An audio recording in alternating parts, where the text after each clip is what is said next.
Kipao me tunia zong hichika YouTube channel ta sadam sela ekimutu sa theyuwa hinadam na ipiu hat chung nung patin thangwa na kahin pima sa pinin tolonin tuni hi la kahin sa diwhin la kahin sa do masangubin Bible chang hin simdo ving kating lungchina kapo hi hizong le kin veng ting amohin in zui diwhin Matthew bung som le gate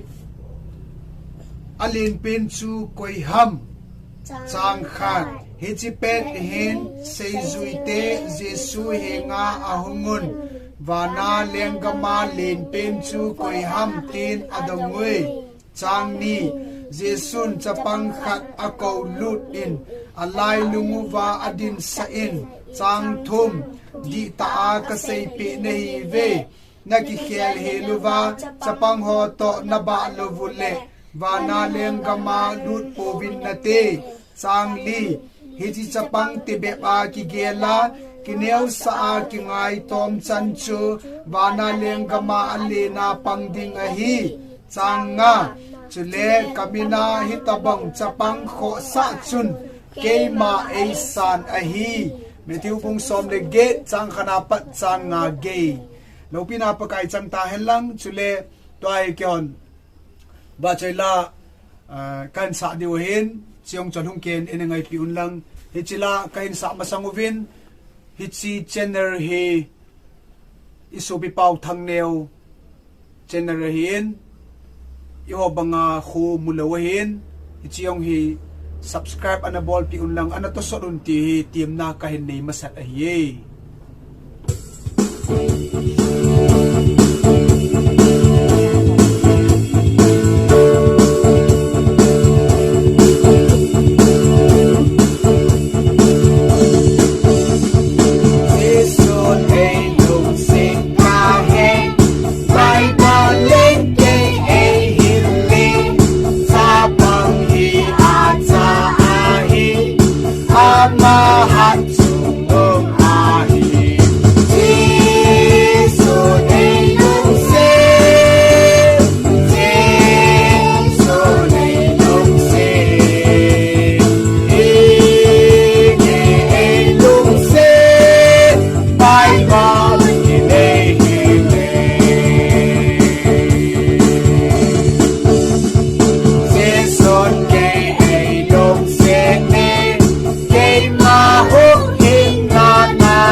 Bible at su imudung zuywa seizuite ho chun wana lengama chulin pending hi koi ham tia Jesu Krista ado na wa chu alai lung ta wa chapang khat chakai luda naki khel hel diu hiji chapang ho to hin na ba diu hi akuti lo le na lu thailo diu hi ti hen sei pi hin ye chun chapang tabangin pakaya nga umuhitin lungthing sille ahilo le lungthim pum pin ipau patin ju ta sano hitin ang sunga umuhite ti he kitil khona chamcha kahin seiwa chule la ka sa ohen avelin hin sakir vinge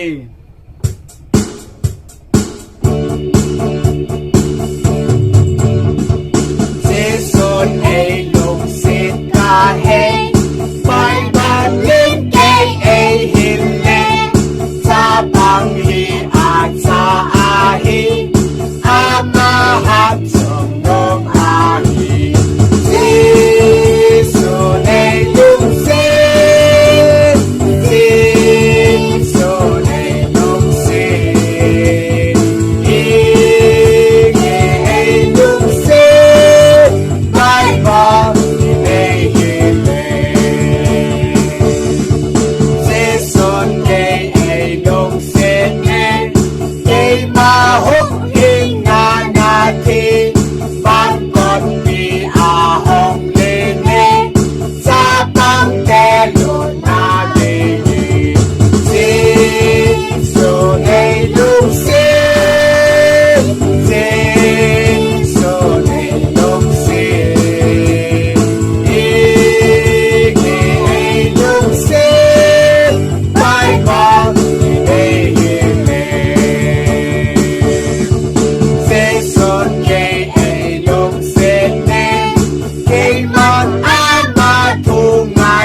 kongo atam zo he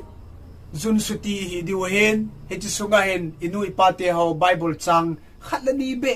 lungchina pu te ding gelu hi te chule ke ho zo se yong ka ki pa uven no masanga ba choila sado the ka zalun pathin jong kahin thangwa uven talonin ta sadam selai chi ka YouTube channel ikimuto ka lai 7 na bon chavin suntin chibai zantin mangpha